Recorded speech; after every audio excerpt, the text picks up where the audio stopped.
Hello everyone, आज हम पढ़ेंगे मल्टीमीडिया ऑथरिंग के बारे में। तो एक मल्टीमीडिया प्रेजेंटेशन और एक सिंपल प्रेजेंटेशन दोनों में क्या डिफरेंस होता है। मल्टीमीडिया प्रेजेंटेशन वो प्रेजेंटेशन होती है जहाँ पे हम कुछ स्पेशल इफ़ेक्ट्स और एनिमेशन का उपयोग करते हैं, और सिंपल प्रेजेंटेशन में हम स्पेशल मीडिया और एनिमेशन का यूज़ बिल्कुल भी नहीं करते हैं। अब हम पढ़ेंगे मल्टीमीडिया ऑथरिंग। ठीक है, तो मल्टीमीडिया ऑथरिंग क्या होता है। मल्टीमीडिया ऑथरिंग एक ऐसा प्रोसेस है जिसके ज़रिए मैं अलग अलग मीडिया कंटेंट्स को असेंबल कर सकती हूँ। ठीक है, बहुत सारे अलग अलग मीडिया कंटेंट कौन से, जैसे मूवी है, एनिमेशन, पिक्चर, साउंड, टेक्स्ट, ये सब क्या है, मल्टीमीडिया कंटेंट है। तो एक ऐसा प्रोसेस जिसके थ्रू आप अलग अलग मल्टीमीडिया कंटेंट को क्या कर सकते हो, असेंबल कर सकते हो, उसको इंटीग्रेट कर सकते हो, जोड़ सकते हो। ठीक है, कैसे जोड़ते हैं उसको, उन सबको ऐड करके, ज़रूरी नहीं हम सारे ही ऐड करेंगे, अपने आवश्यकता अनुसार जो भी हमें अपनी प्रेजेंटेशन में चाहिए। ठीक है, हम वो एलिमेंट्स को क्या करते हैं, असेंबल करते हैं, उसको इंसर्ट करते हैं ऐसा सिंगल स्ट्रीम ऑफ इंफॉर्मेशन, यानी एक इंफॉर्मेशन बनाते हैं, उसको एक इकट्ठी इंफॉर्मेशन इंसर्ट करते हैं, उसको single stream of information create करते हैं। किसके थ्रू करते हैं, अलग अलग सॉफ्टवेयर टूल्स के थ्रू करते हैं, जैसे फ्लैश है आपका, ठीक है, ब्लेंडर है, अलग अलग बहुत सारे टूल्स हैं। तो हम अलग अलग सॉफ्टवेयर टूल्स जो मार्केट में अवेलेबल हैं उनसे हम क्या करते हैं, अलग अलग मल्टीमीडिया कंटेंट को इंटीग्रेट करते हैं एक सिंगल स्ट्रीम ऑफ इंफॉर्मेशन में। तो जो सिंगल स्ट्रीम ऑफ इंफॉर्मेशन, जो इंफॉर्मेशन आई वो क्या है, आपके प्रेजेंटेशन है। ठीक है, ये एक डायग्राम है मल्टीमीडिया ऑथरिंग का। तो ये क्या है, अलग अलग एलिमेंट्स हैं।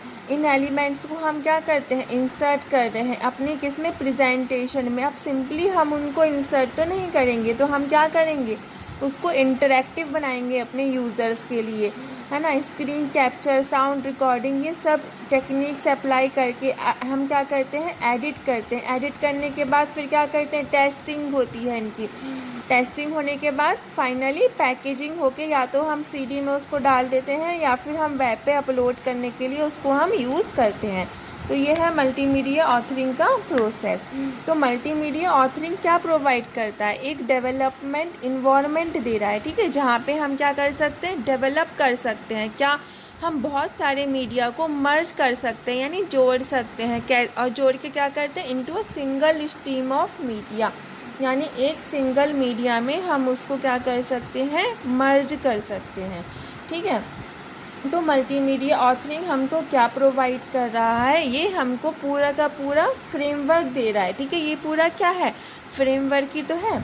तो मल्टीमीडिया ऑथरिंग हमको एक पूरा, मल्टीमीडिया ऑथरिंग का जो टूल्स हैं ये सारे, तो वो हमको क्या देते हैं, एक पूरा फ्रेमवर्क प्रोवाइड करते हैं जिसके थ्रू मैं ऑर्गेनाइज, यानी कि इकट्ठा कर सकती हूँ, सही तरीके से लगा सकती हूँ और एडिट कर सकती हूँ अपने मल्टीमीडिया के प्रोजेक्ट्स के कंपोनेंट्स को। ठीक है, इसके थ्रू हम अपने डेवलपर को हेल्प कर सकते हैं। डेवलपर कौन है, जो मल्टीमीडिया प्रेजेंटेशन बना रहा है वो कौन है, डेवलपर। तो इसके थ्रू जो हमारा डेवलपर है उसको हम हेल्प करते हैं कि वो इंटरैक्टिव प्रेजेंटेशन बना सकता है। इंटरैक्टिव कैसे हो जाएगी, क्योंकि हमने उसमें कंबाइन करा है, जोड़ दिया, टेक्स्ट के साथ ऑडियो हमने ऐड कर दिया या वीडियो ऐड कर दिया, ग्राफिक्स ऐड कर दिया अलग अलग, ठीक है, अलग अलग जगह पे एनिमेशन इफेक्ट लगा दिया। तो उससे हमारी प्रेजेंटेशन कैसी हो जाती है, बहुत ही यूज़फुल लगती है, बहुत ही इंटरैक्टिव लगती है। किसी को ऐसा नहीं लगता कि समझ में नहीं आ रही, जिसे बोलते हैं ना, नीरस नहीं लगती हमारी प्रेजेंटेशन। तो इसके लिए हम किसका इस्तेमाल करते हैं, मल्टीमीडिया ऑथरिंग टूल्स का। और ये क्या है, प्रोसेस है मल्टीमीडिया ऑथरिंग। तो मल्टीमीडिया ऑथरिंग एक ऐसा प्रोसेस है जिसमें हम क्या कर रहे हैं, अलग अलग मल्टीमीडिया कंटेंट को जो है असेंबल करके उसको एक सिंगल स्ट्रीम ऑफ इंफॉर्मेशन में कन्वर्ट कर देते हैं अलग अलग सॉफ्टवेयर की हेल्प से। ठीक है, तो ऑथरिंग टूल्स क्या कर रहे हैं, हमको इंटरैक्टिविटी और यूज़र इंटरफेस के लिए हमको हेल्प कर, इंटरैक्टिव बनाने के लिए हमको हेल्प कर रहे हैं।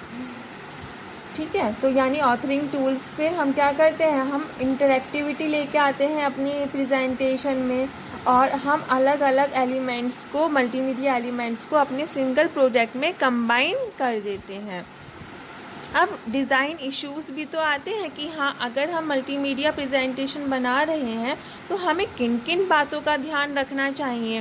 पहला है डिस्प्ले रिजोल्यूशन, यानी आपको ध्यान रखना है कि आपका जो आप प्रेजेंटेशन बना रहे हो, सपोज़ आप वीडियो बना रहे हो, उसमें कुछ इफ़ेक्ट्स ऐड कर रहे हैं या अपनी एक और प्रेजेंटेशन बना रहे हैं, ठीक है, तो आपको ध्यान रखना है कि जो भी आप प्रेजेंटेशन क्रिएट करोगे उसका रिजोल्यूशन ऐसा हो कि जब भी आप उसको डिस्प्ले करो तो वो प्रॉपरली क्या हो जाए, हमारा डिस्प्ले हो जाए जिस भी सोर्स पे आप उसको डिस्प्ले करोगे, ठीक है। सेकंड है फाइल फॉर्मेट, कि आप किस फाइल फॉर्मेट में अपने इसको प्रेजेंटेशन को जो है या जो भी आप कंटेंट क्रिएट कर रहे हो, ठीक है, उसको क्या करोगे, आप डिज़ाइन करोगे, ठीक है। थर्ड है कंप्रेशन, यानी जो भी आपने क्रिएट करा है कंटेंट तो उसको आपको कितना कंप्रेस करना है। आप कंप्रेशन रेशियो बहुत इम्पॉर्टेंट फैक्टर है, ठीक है, तो आपको उतना कंप्रेस करना है जितने से आपकी इंफॉर्मेशन यूज़फुल तरीके से आपके यूज़र्स को क्या हो सके, व्यू हो सके। और फोर्थ है आपका टेक्नोलॉजी, कि आप कौन सी टेक्नोलॉजी को यूज़ करते हुए अपनी प्रेजेंटेशन को क्रिएट करेंगे, ठीक है। तो ये 4 स्टेप्स कौन से हैं हमारे डिज़ाइन इश्यू से, ठीक है, 1, 2, 3 और 4, ठीक है। अब आता है कौन कौन से स्टेप्स इन्वॉल्व है मल्टीमीडिया ऑथरिंग में। उससे पहले एक बात और, कि जो मल्टीमीडिया ऑथरिंग टूल जो है वो हम ध्यान में रखते हुए बनाते हैं कि आप कैसे यूज़र हो। बहुत से होते हैं प्रोफेशनल यूज़र, या तो प्रोफेशनल यूज़र के लिए हम क्रिएट कर रहे हैं कंटेंट, या फिर हम एवरेज बिजनेस यूज़र के लिए क्रिएट कर रहे हैं। तो अगर प्रोफेशनल के लिए क्रिएट करते हैं तो उसको फुल मोशन क्लिप चाहिए, ठीक है, और इसके लिए वो जो भी कंटेंट जो भी क्रिएट हो रहा है वो उसको कहाँ पे क्रिएट करेगा, किसी भी मीडिया में, लैब में उसको एडिट करेगा। और अगर बिजनेस यूज़र्स हैं तो आप अपने भी डेस्कटॉप पे क्या कर सकते हैं, एडिट कर सकते हैं अपने कंटेंट को, ठीक, और अपने कैमरा से, अपनी पर्सनलाइज साउंड से आप अपना कंटेंट क्या कर सकते हैं, क्रिएट कर सकते हैं, ठीक है। तो ये 2 बातें हमें क्या रखनी है, ध्यान में रखनी है जब भी आप एक प्रेजेंटेशन क्रिएट कर रहे हैं, ठीक है। जो एप्लीकेशन क्रिएट कर रहा है, ठीक है, वो हो गया ऑथर। जैसे प्रेजेंटेशन कौन बना रहा है, ऑथर बना रहा है, ठीक है, और जो भी कार्य है वो क्या कहलाता है, ऑथरिंग। इस कार्य को क्या बोलते हैं, ऑथरिंग बोलते हैं। अब इसमें हमारे 4 स्टेप्स इन्वॉल्व होते हैं मल्टीमीडिया ऑथरिंग में जो ध्यान देने योग्य हैं। पहला है हमारा कंसेप्ट, ठीक है, ये है हमारे steps involve in multimedia authoring. First है कंसेप्ट, कि कंसेप्ट क्या होगा, यानी कि इस स्टेप में हम ये डिसाइड करते हैं कि हमारा सब्जेक्ट मैटर क्या है, कि हमें किस पे अपना जो है प्रेजेंटेशन बनानी, या हम कंटेंट जो क्रिएट कर रहे हैं वो किसके लिए कर रहे हैं, क्या एप्लीकेशन जो भी हम क्रिएट करेंगे वो उसका जो जनरल सब्जेक्ट है वो क्या होगा, किस तरह की एप्लीकेशन हम क्रिएट करने जा रहे हैं, ठीक है। तो उसमें हम किस पे डिसाइड करते हैं, एप्लीकेशन के अलग अलग ऑडियंस पे, ठीक है, अलग अलग हम डिसाइड करते हैं, और इसमें एप्लीकेशन के टाइप पे, ठीक है। तो यानी कि ये किस पे बेस है, जनरल सब्जेक्ट मैटर, यानी कि जो जनरल सब्जेक्ट है जिसके लिए मैं एप्लीकेशन क्रिएट कर रही हूँ वो क्या है। अगला है डिज़ाइन। डिज़ाइन क्या है कि एप्लीकेशन की स्टाइल और उसका कंटेंट हम किस में डिसाइड करते हैं, डिज़ाइन में। यानी कि यहाँ पे तो हमने कंसेप्ट देखा कि हमें हमारा कि हम किसके लिए बना रहे हैं, सपोज़ कि क्या सब्जेक्ट है हमारा जिसके लिए मैं अपनी जो है मल्टीमीडिया की एप्लीकेशन क्रिएट कर रही हूँ, ठीक है। यहाँ फर्स्ट स्टेप में तो हमने कंसेप्ट डिसाइड करा। अब सेकंड स्टेप में क्या कर रहे हैं, जो भी कंसेप्ट, जो भी सब्जेक्ट मैटर निकल के आया कि हाँ हमें इस टॉपिक के लिए एप्लीकेशन क्रिएट करनी है, तो हम उसका क्या करेंगे, डिज़ाइन बनाएंगे। तो डिज़ाइन कैसे क्रिएट करते हैं, डिज़ाइन के लिए हमको क्या करना पड़ता है, जो भी ऑब्जेक्ट्स हमारे इसमें इन्वॉल्व होने वाले हैं तो हम उसके लिए डिटेल्स गैदर करते हैं, यानी डिटेल्स जो है ढूंढ के लेके आते हैं और डिसाइड करते हैं कि इसका स्टाइल क्या होगा, इसमें क्या क्या चीज़ें और आनी हैं, फ्लो चार्ट, यानी पहले क्या बनाएंगे, सेकंड क्या बनाएंगे, थर्ड किस तरीके से आएगा। स्लाइड्स जो आपने क्रिएट करी है उसको आप सॉर्ट करोगे। स्क्रिप्टिंग, जो भी स्क्रिप्टिंग यानी जो भी मैटर है उसकी आप स्क्रिप्टिंग करोगे, ठीक है। तो वो किस में करेंगे, डिज़ाइन यानी सेकंड स्टेप में करेंगे। थर्ड है आपका कंटेंट कलेक्शन। अब आपने ये देख लिया कि ये कंटेंट आना है, ठीक है। डिज़ाइन में क्या देगा कि हम जो भी जनरल सब्जेक्ट मैटर है उस पर हमने कि ये कंटेंट होगा इस तरीके से, और इस तरीके से एक फ़्लो चार्ट बन के आ जाएगा कि ये फ़्लो चार्ट के अकॉर्डिंग मुझे अपनी एप्लीकेशन जो है डिज़ाइन करनी है। अब इसके लिए अलग अलग कंटेंट के लिए हम क्या करेंगे, मैटर इकट्ठा करेंगे। मैटर कैसे कलेक्ट करेंगे, यानी कौन सी आप वीडियो लगाओगे, क्या आप ऑडियो यूज़ करोगे, ठीक है। तो अलग अलग और टैग्स वगैरह सब किस में डिसाइड करोगे, कंटेंट कलेक्शन में हम यहाँ पे डिसाइड करेंगे। फिर क्या करना है, फोर्थ स्टेप क्या कहता है, असेंबली।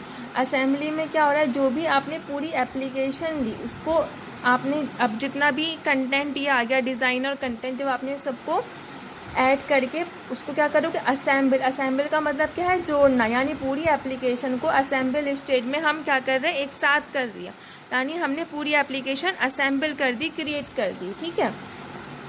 जैसे प्रेजेंटेशन है तो अपना पैकेज, प्रेजेंटेशन पैकेज आ गया कि ये प्रेजेंटेशन है इस टॉपिक पे, तो इससे रिलेटेड जितने भी सारे कंटेंट है वो ये है।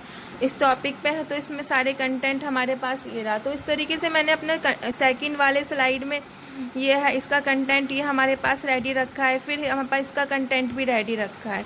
तो इस तरीके से मैंने अपने डेटा को असेंबल कर दिया, ठीक है। अपने एप्लीकेशन को असेंबली स्टेज में हम उसको ले आए, ठीक है। हमने ये डिसाइड कर दिया कि अलग अलग स्क्रीन के लिए हमारा कंटेंट क्या होगा, है ना, किस तरीके से मेरी प्रेजेंटेशन एक के बाद एक रन होगी।